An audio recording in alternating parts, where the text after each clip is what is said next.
the disadvantage of the opposition. And so it is also good that citizens at every point, like I said earlier, should always check every information they are consuming to be sure that it is correct before they act on it. Well, thank you for that. At the moment, the executive director of the IPC International Press Center has joined us, Mr. Larry Arogudade. Good morning, sir. Good morning, and my apology for joining the conversation. We understand how your schedule can be at this period. I also had a radio interview with so. Oh, I see. All right, thank you for coming. I'd like to ask you, we kickstarted the discourse already about electoral information integrity, and I'd like to ask that where exactly should we draw the line between legitimate political communication and deliberate disinformation, and who should make that determination, sir? Well, one of the things we've advocated is the establishment of a political offences commission to look into all forms of violation of electoral law, of electoral guidelines, not just in terms of vote buying, but even in terms of what we are talking about now, disinformation, hate speech. We're hopeful that in the near future we'll have that kind of commission.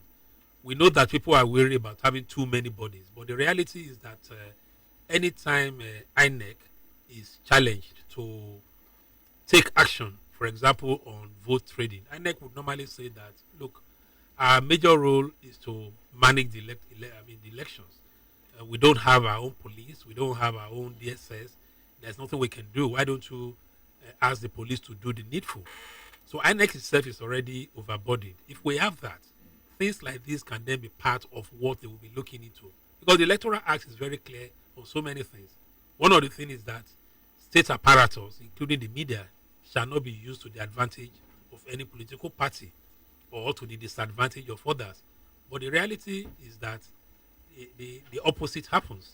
They use state apparatus, they do what they like. Sometimes they deny the political opponents the opportunity to canvass for votes on state media, even when they are paying for it. Sometimes they even reject it. So these are the kind of problems that we see.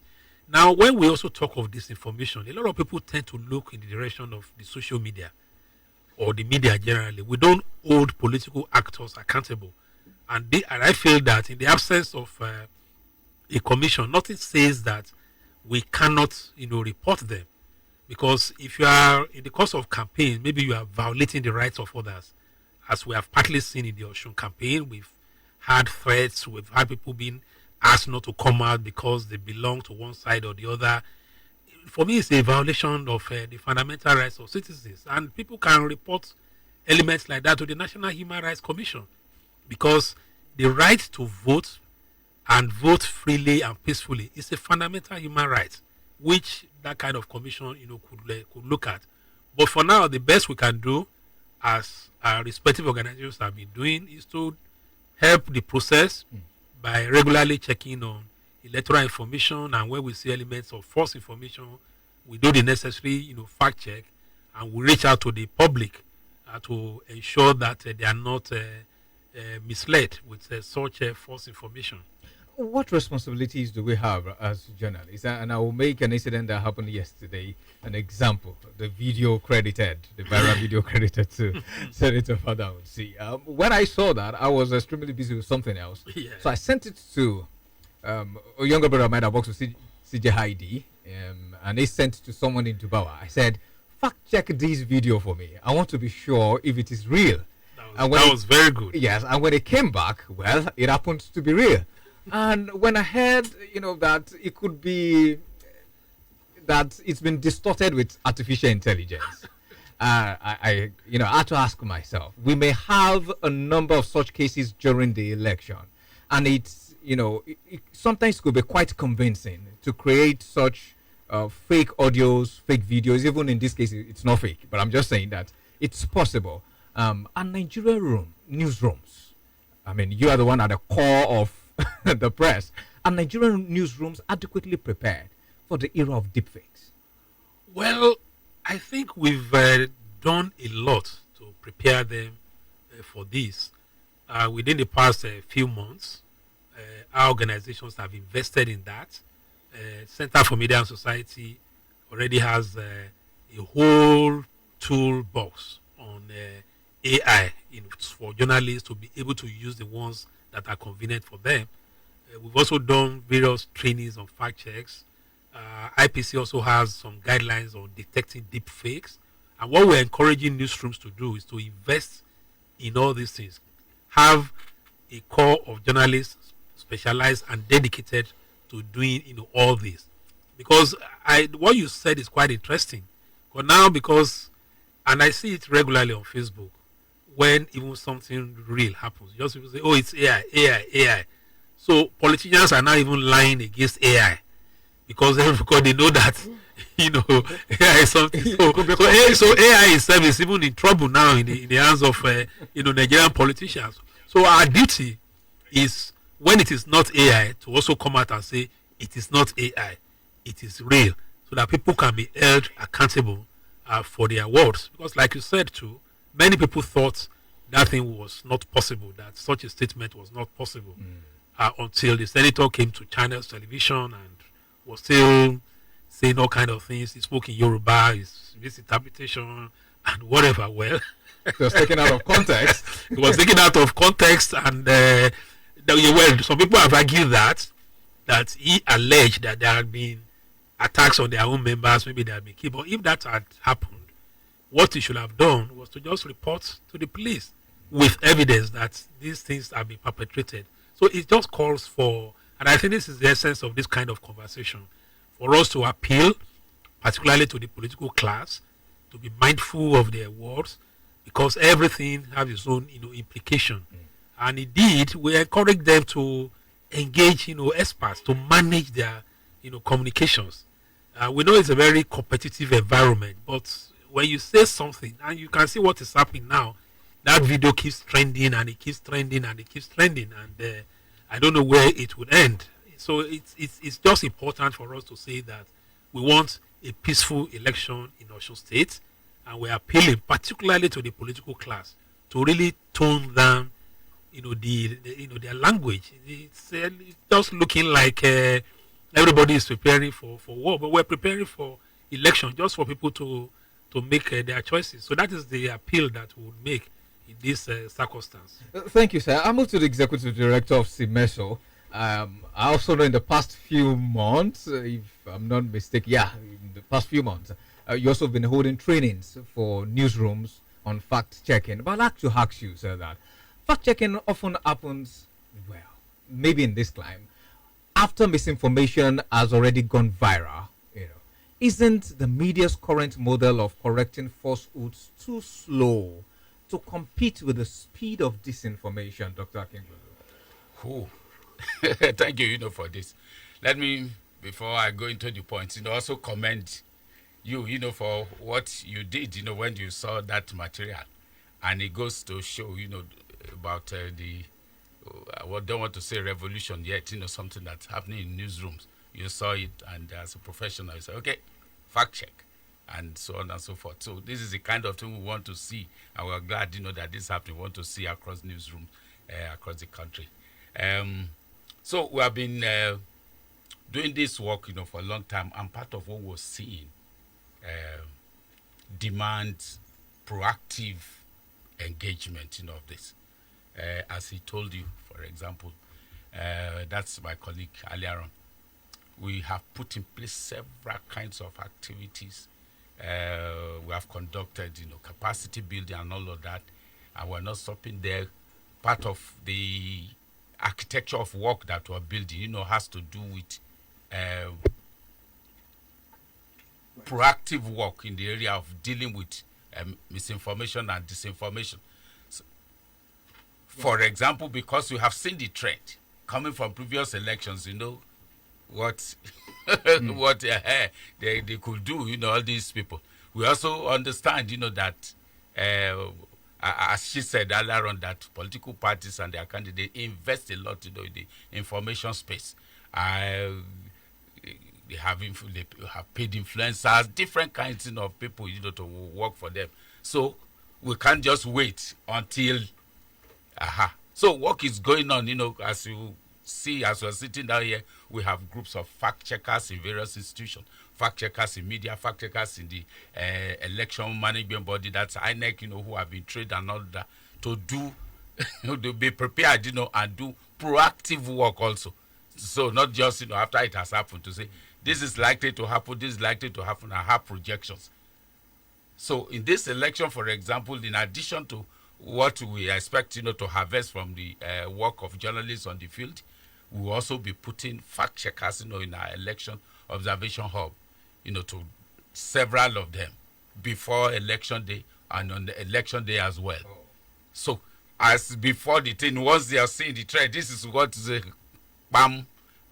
I mean, there is information sharing, and we'll be working together with various institutions. We won't restrict the thing, to our hub alone. With our colleagues, who work in the media, our colleagues who work in the election management body, even security agencies, and all of that, so that there is synergy in dealing with this, because it's a multi-actor thing to be able to deal, even citizens, who are voters. We expect, that as part of the arrangements we are putting in place, they see something on the WhatsApp platforms and all that kind of thing, quickly share, so that, they will deal with it, in a synergy, in a multi-actor arrangement. And we're hopeful, that good job, will be done. We'll be able to share experiences, positive experiences on how information, misinformation, and disinformation will have been dealt with during this election. Dr. Akengolu, before I go on a break, I have a quick question for the Senior Program Manager of YIAGA Africa. One of your core responsibilities is promotion of civic participation. I would like to ask, do you think within the short period that we have to the election, that we can still motivate Osun citizenry, intending voters, who at the moment are on the verge of probably not coming out on Saturday because of the palpable tension, in the state? Thank you. No time is short, and there is never too much of a thing like voter education and sensitization, and we still have an opportunity to have these people change their minds to participate. And this is the issue is about the fact that there is tension, there are incident issues that are scaring people, there are information everywhere that is going to be how pulling it is, and people just want to be safe, at least at this period. But we still have this opportunity, and good thing we this radio, I hope that this radio program will reach people and it will touch people to change their heart. And I also use this platform also to say that if anyone who is listening should also spread the news that when you don't vote as a citizen, you have already decided. It's not participating is also participating in a way, because if you don't go out to vote, someone else is going to determine the outcome on your behalf. And so whatever it is, if you are not happy with the situation, then you can vote for the person who you want to make the change that you really want. And so people should take this situation to know that yes, maybe it's a form of a way to make people not to engage, but rather if they go out on election day to vote, it to change things, because their vote is their power, and they can actually use their vote for themselves, for the future of their children, for the betterment of the whole Osun. And so we can use this. We can still use these few days to the election to go out. I know we still have some outreaches we are going to do. We have our supervisors across the local governments that we are still. Yes, are you going grassroots? Yes, I actually went to Ede. We were at the market on Monday. To sensitize people and also mobilize them to come out on Saturday to vote. We also went to some areas within Oshogbo too. So we have flyers and other voter education materials that we're sharing across the 30 local governments within the state. And so we still have an opportunity from now till Saturday morning. It is enough time for us to make a change. And I also call on other colleagues and other partners to use any opportunity they have to call on people to come out. Thank you for that. I have to go on a short breather. When I come back, the conversation continues. Don't you go anywhere. We're still listening to this special media appearance sponsored by CEMESO and the IPC. I'll be right back.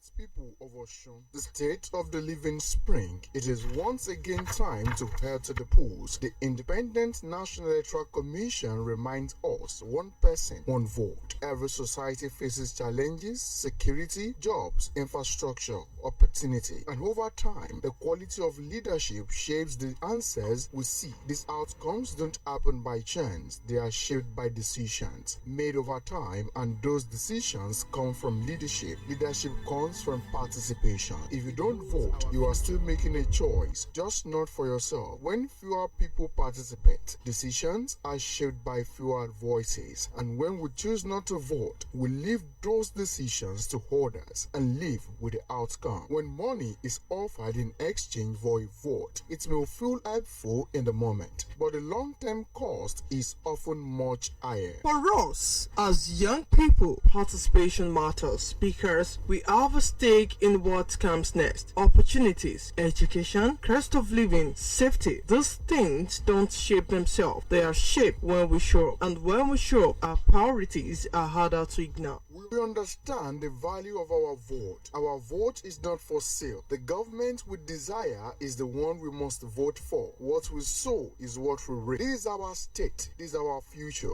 On election day, show up. Make your choice. Let your voice count. Your vote is not small. This message is brought to you by Center for Media and Society, CEMESO, and funded by the European Union.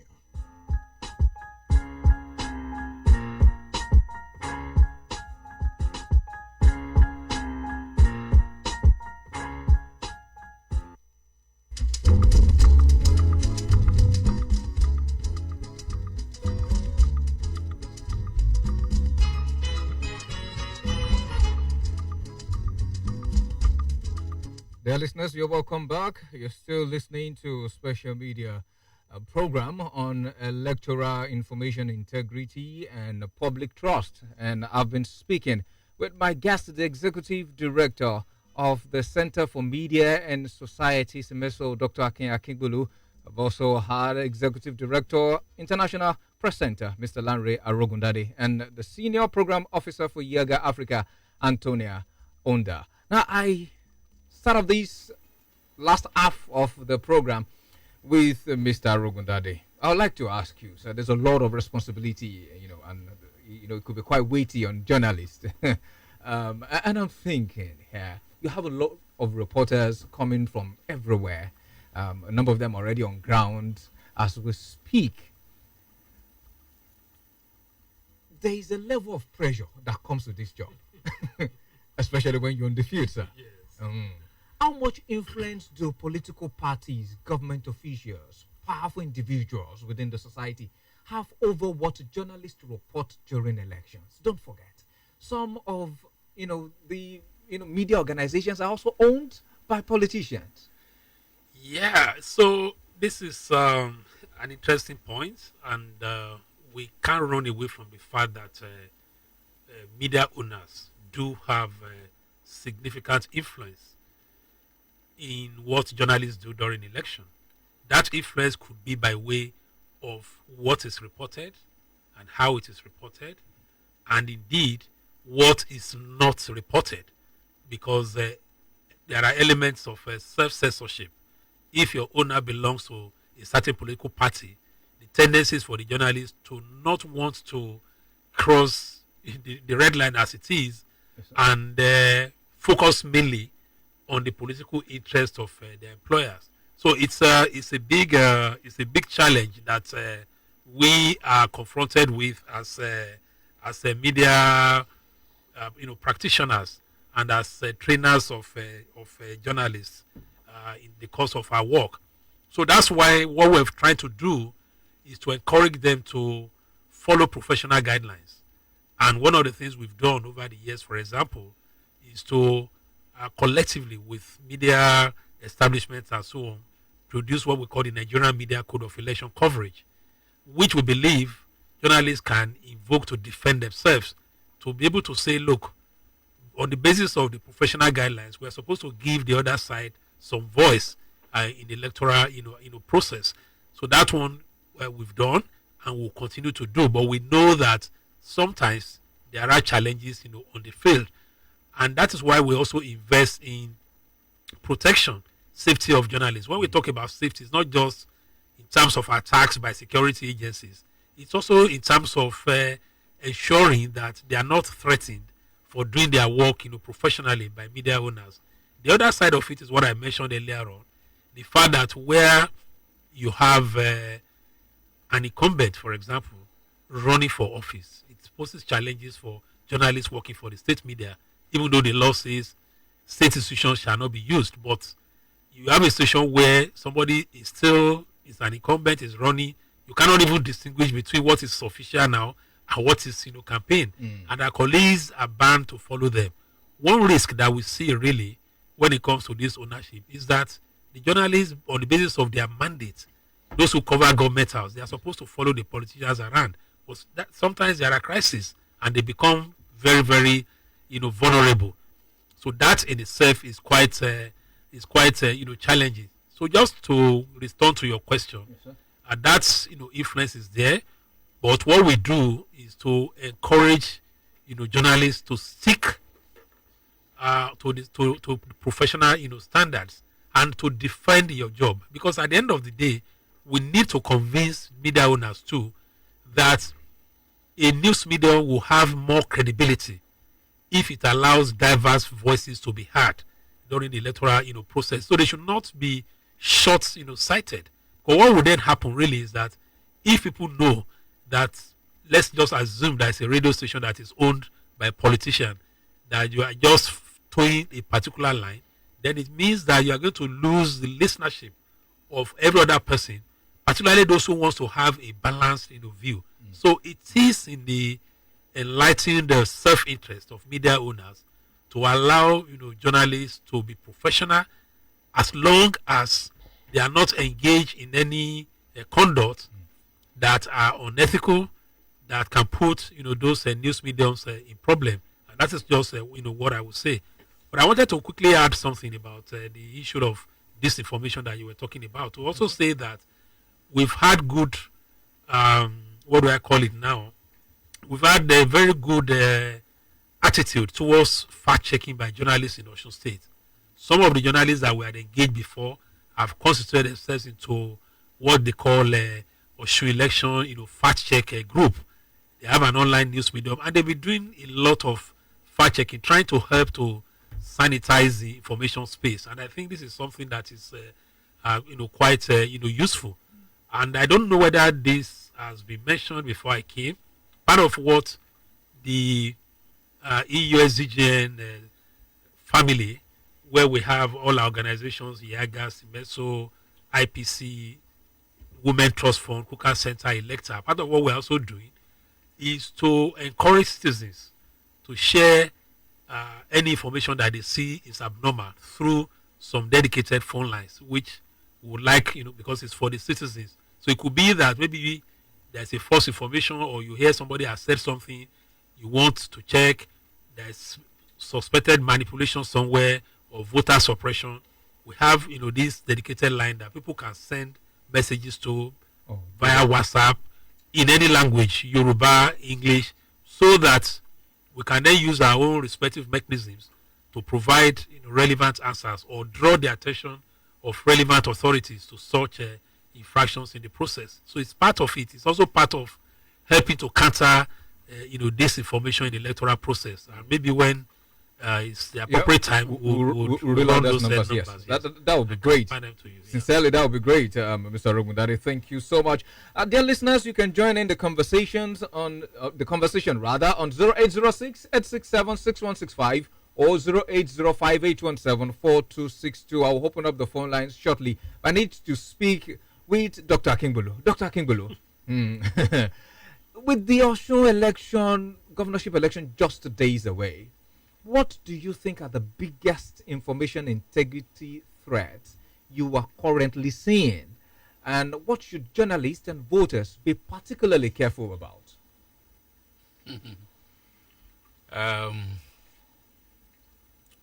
Two major ones. Misinformation, disinformation, malinformation. That's one. Hate content. Yes, like the one we talked about earlier on. That's part of it, information integrity. Because if hate content comes into the electoral process, especially when it's close like this, like the one we were discussing yesterday, the impact could be the kind of what people were being asked to do and all that kind of thing, to go into the information space a few days, to election. It could spill, into the election day itself and all of that. It's one, that has to be dealt with quickly. I hear, for example, that also needs to be fact-checked. Maybe you want to that. The police, for example, have said, okay, they were interacting with who and who, to be able to deal with that. So it's possible, that it still happens. It could come from any side, any of the political actors in the electoral process. The second one would be this misinformation and disinformation, fake news that we're talking about. It's really a big risk. And they usually wait till like 48 hours, 24 hours, 12 hours, to the election. And they will post something. Somebody who has exited the race, it's no longer running, or has considered, has decided to support another one when he or she hasn't done any such thing. Rec, has been posted out of the state, and when that has not happened, different kinds of things. Even on election day, some would say, "Oh, it's so place." They put it on WhatsApp platforms, and WhatsApp platforms are really being heavily used, as you know. And they will say, "Oh, it's so place. Rigging is going on, and all of that. People are stuffing ballots and different kinds of things." When people say, these people are not. So these are things, that have to be given attention, very serious attention, by journalists, fact checkers, other institutions. And I'm happy, as I said earlier on, several institutions, that are critical, in this process, are already prepared. I told you about capacity building, for even INEC, the election management body. They will be involved in all of this to deal with all of that, so that in real time, they will also be dealing with cases of fake news and hate content and all of that during that process. Our group, as we have said, we have an election observation hub. We're going to be having fact-checking professionals there who will be working all through these days, all through the elections. We heard, from our colleague, what our colleagues in Osun are doing. They decided to set up very resourceful kind of thing. Set up an initiative to say fact-check Osun elections. They will also, and all of this, there will be synergy. We'll be working together to make sure that we share information and do deal with this misinformation, disinformation, or malinformation in real time. Beautiful. Thank you for that. One more question for Antonia Unda. But I'd like to quickly say that we're live streaming on Facebook. You can drop your comments there, and I'll take them. When you're calling as well, you could speak in Yoruba if you want to. A quick one, Antonia. Do you think INEC communicate quickly and transparently enough during elections? Some are saying that it could be that because of that vacuum, that's why misinformation fills the air quickly. What's your take? To say if INEC communicate clearly, especially on election day. So on election day, so INEC is busy. There are a lot of things INEC is doing, but they do well to communicate on different channels that they have. And that's why I say that when people get any information and they have doubts, they should fact check. There are things that a lot of citizens don't understand what INEC processes are, what is supposed to be, how is the election process at the polling unit supposed to be. So when they don't get the correct information beforehand, whatever they see, they decide to think. So for citizens, it is important that we know what are the steps, what are we expecting, so that when you see any information, you can easily tell that whether it's right or wrong. We have citizens have a lot of expectation, whether they are realistic or not. But INEC works with the guideline, with what the law has provided, and they have their guideline and that they use in election administration. So I would charge the citizens to understand what the process is. For election day, before the process begins, the presiding officer is going to, tell the voters at the polling unit how the whole process will go. If they understand it, they know what they will expect till the end of the day. And so it's important that citizens understand this.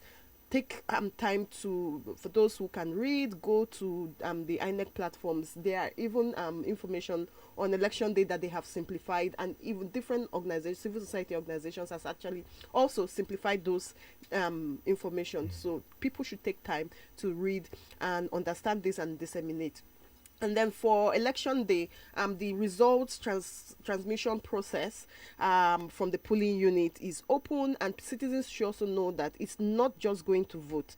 They have the right to stay and protect their vote, especially with the new provision of the law that allows for transmission at the polling unit. So they can stay and watch the process, see if the election is being transmitted, if it is being uploaded to the IREV, and then there is a copy that will also be posted at the polling unit. They can snap it and hold it and also have theirs, so that when someone brings a fake or a contrary report from the polling unit where they have voted, they can have confidence to say that, oh, it's correct or not. So there are different avenues and ways that citizens can engage, understand, and it will be easy for them to detect what is fake or what is real. So we need to intensify our voter education and teaching citizens on those particular areas.